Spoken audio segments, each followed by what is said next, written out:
Before we go to our panel, I want to recognize for a couple of minutes of opening remarks our two remaining members of Congress, the Dean of the Indiana delegation, Dan Burton.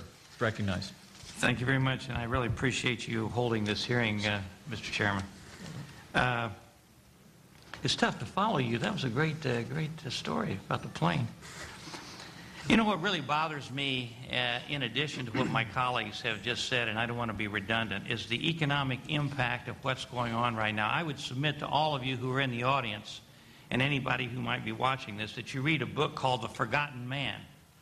That book will tell you what happened during the Great Depression and the parallels between what we're doing today, not only in the energy area, but across the spectrum, that will really hurt our economy. And I think everybody in America ought to understand the parallels between what went on during the 1930s and what's going on today. Let me just real quickly say that, in addition to what my colleagues have said, that if this bill becomes law, they say, the experts tell us that it will result in a 0.2 of 1 degree drop in temperature by the end of the century. It's really not going to have any kind of an impact. Secondly, they talked about the job losses.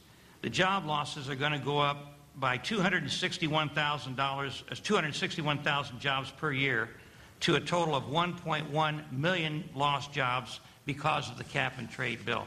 Let me just read real quickly a few of the things that I think really everybody in America ought to be thinking about. The top 10 list, as Dave Letterman would say. Cap-and-trade is a massive energy tax. It will affect every single person in this country.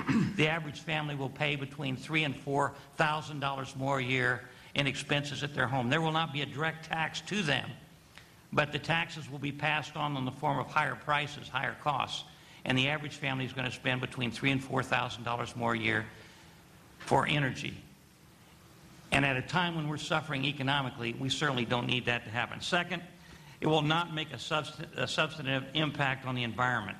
It will kill jobs. Jobs will go overseas to countries that don't have these environmental requirements. China and India are perfect examples, as my colleagues just said.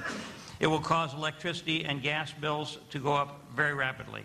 It will outsource manufacturing jobs and hurt free trade, as we just said. It will make you choose between energy, groceries, clothing, haircuts, and anything else you spend money for. It will be highly susceptible to fraud and corruption. It will hurt senior citizens, the poor, and unemployed the worst. The people who are on fixed incomes, the people who don't have a lot of money, they're going to get hit worse because they're going to have to bear the burden of these costs in addition to everybody else. It will cost American families, as I said, over $3,000 a year.